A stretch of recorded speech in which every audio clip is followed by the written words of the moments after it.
Hi there, everybody. Welcome back to 3 News Now. I'm Stephanie Haney, and today is Thursday, May 20th. I have your top stories from WKYC.com and our WKYC app. Thank you for choosing to be here. We start off with newly released body camera footage of a woman being saved from a burning home in Ravenna. Now, this fire was a week ago, so everyone is fine. We are told from the authorities that no one was seriously injured, but the EMS that were on the scene was treated for smoke inhalation. But this video is incredible. It shows the moment that officers bust out a basement window and drag the woman through the window to escape the burning basement in Ravenna. The footage is on WKYC.com. It's something to see.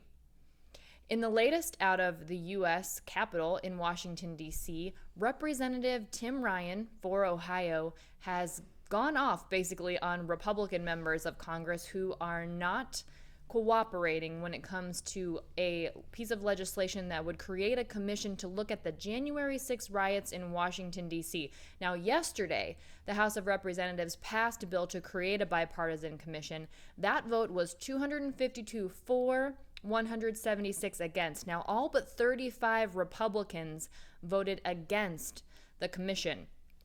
House Minority Leader Kevin McCarthy, a Republican, and Senate Minority Leader Mitch McConnell, a Republican, both came out against the bill before the vote took place, and they were echoing the wishes of former President Donald Trump, who encouraged Republicans not to support this commission, calling it a Democratic trap. Now, Republicans and Democrats worked together in the House, some of them did, to come up with a deal on a 10-member commission with equal numbers from both Republicans and Democrats, modeled after the one that was established to look into the events of September 11th, 2001. But if you ask Representative Tim Ryan, there was not enough bipartisan support of this bill in the House of Representatives. He said, "Holy cow, incoherence," were his words. He said that they had no idea what you're talking about. He tweeted, "We have people scaling the Capitol, hitting Capitol police officers with lead pipes, and we can't get bipartisanship. If we're going to take on China, rebuild the country, reverse climate change, we need two political parties living in reality, and the Republican Party ain't one of them." He went on to say this is a slap in the face to every rank and file cop in the United States, reminding people that an officer died related to the January 6th riot in Washington, D.C. He said that it was hypocritical of them, citing their support for multiple committees to investigate former Secretary of State and eventual presidential candidate Hillary Clinton following the 2012 bombing of the U.S. Embassy in Libya. Now, with the filibuster in place, this did, as I said, pass the House yesterday, but with the filibuster in place and Democrats only having a 51-50 majority, that being with the tie-breaking vote from Vice President Kamala Harris, the chances of that bill passing the Senate are very slim, especially with Mitch McConnell's opposition. Other legislation happening here in the Capitol today. President Joe Biden has signed a bill to combat Asian American anti-Asian hate crimes. Now, attacks against Asian Americans have risen during the pandemic, with thousands of incidents reported in the past year. This bill will speed up the review process of hate crimes at the Justice Department and also make grants available to help local law enforcement agencies improve investigations, identification, and reporting of incidents that are driven by bias, which often go underreported, which is something to think about when we think of the fact that thousands were reported and they are often underreported. There is encouraging and growing, I should say, rather, support for a fourth stimulus check and more checks even beyond that. More Democrats are pushing the president for recurring stimulus checks. What we have seen are 7 Democrats on the House Ways and Means Committee sent a letter to President Biden on Monday asking for him to add recurring checks to his American Families Plan and enhanced unemployment insurance.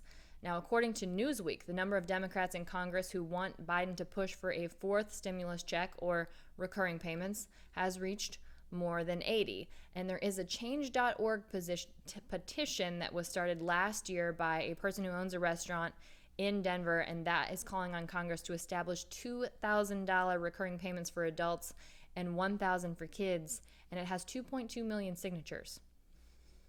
Here in Ohio, the COVID-19 vaccine lottery has seen a lot of entries, and the officials are saying that it is having the intended effect. Ohio Department of Health Director Stephanie McLeod says that after announcing the Ohio Vax-A-Million lottery for adults and the scholarship drawing for people ages 12 to 17. That preliminary data shows that more than 113,000 Ohioans have received a first dose of COVID-19 vaccines, and more than 1 million people have already entered the Ohio COVID vaccine lottery. Now, in case you missed it, we do have the information on how to sign up for that on WKYC.com. The website is ohiovaxamillion.com, and Vax is VAX. If you're 18 and older, you can enter for the $1 million drawing. You have until Sunday to do that to be a part of Wednesday's drawing. If you miss that deadline, you have until the following Sunday to be a part of the following Wednesday's drawing. So that's how it works. Sunday is the cutoff each week to be a part of that Wednesday's drawing. The first drawing will be this coming Wednesday, May 26th, and it will go for 5 weeks total. Those same rules apply to the scholarship competition for people ages 12 to 17 who have had at least one COVID-19 vaccine shot. And that's a full up to 4-year scholarship, and that includes tuition, room and board, and books. Not a lot of scholarships include books, in case you didn't realize that. That's a lot of money. Now let's take a look at the latest COVID-19 numbers here in the world, in the U.S. and in Ohio. These first numbers come from Johns Hopkins University. Globally, there have been a total of 165,043,080 reported COVID-19 cases. In the U.S., we have 20% of those cases, with 33,036,131. There have been 3,421,173 reported COVID-19 deaths. In the U.S., we have 17.2% of those deaths, with 588,058. Here are the numbers from Ohio, from the Ohio Department of Health. In the last day, there have been 1,208 reported COVID-19 cases. That's up from yesterday.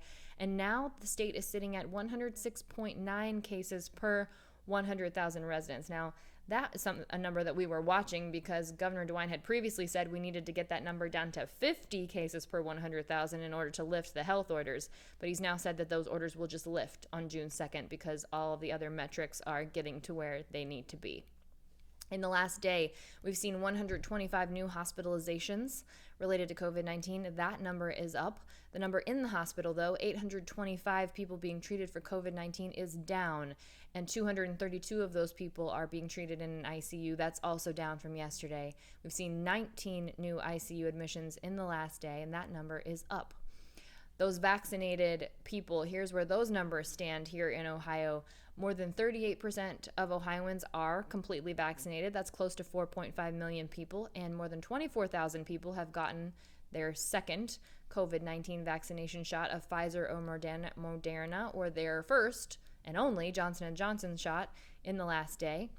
More than 43% of Ohioans have started the vaccination process. That's close to 5.1 million people, and close to 32,000 people have started that process in the last day. So if you add those percentages up, that's 81% of Ohioans who have at least started the vaccination process, and that includes the people who have completed it. And here is happy news for the Cleveland area. The Happy Dog will be reopening on June 25th, so a little over a month from now. It's been closed for 15 months because of the pandemic. Now, this is at West 58th and Detroit Avenue, and the city council member, Jenny Spencer, who is elected to that ward, announced that today. She went on to say that the owner, Sean Watterson, was instrumental in getting COVID-19 relief for small businesses throughout the pandemic. Now, since Happy Dog opened in 2008, that's 13 years, Happy Dog has become one of Cleveland's most popular watering holes and is described as Cleveland's neighborhood corner bar. I had to check my math on that for a second. I saw that 15 months and I was thinking 15, 13? It has been 13 years, and they've been closed for 15 months. So at the Happy Dog, you can get a ton of different beers. They've got live music and their hot dogs, which, of course, they're known for, and they've got fancy toppings like Fruit Loops on your hot dogs. So people will be able to enjoy that again starting June 25th. And if you're a fan of outdoor movies, there are a ton of places where you can watch them for free in Akron this summer. Lock 3 has just announced their lineup for those free movies throughout the Akron area. There's the Sunday Cinema at Lock 3. That's every Sunday through Labor Day weekend starting in June. There's the Movies on the Great Streets and the Community Partner movie series. Both of those movie series sort of jump around to different areas and try and bring people to different parts of the community in Akron. And then there's the North Hill movie series. That's the third Saturday of each month at People's Park. We've got the lineup on WKYC.com.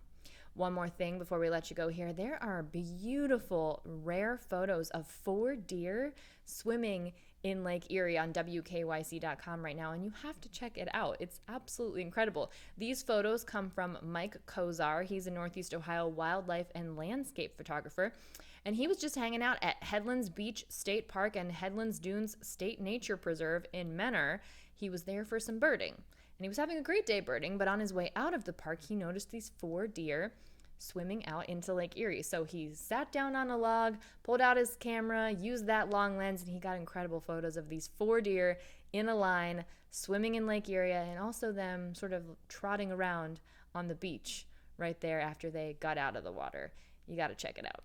All right, that's it for your 3 News Now update for Thursday, May 20th. I'll see you next up on What's New with your trending stories in the Clicking in Cleveland segment, and I'll see you back here tomorrow for more 3 News Now. Between now and then, everyone, stay safe, be well, enjoy this gorgeous weather that we're having while it lasts, and I'll see you tomorrow. I'm Stephanie Haney.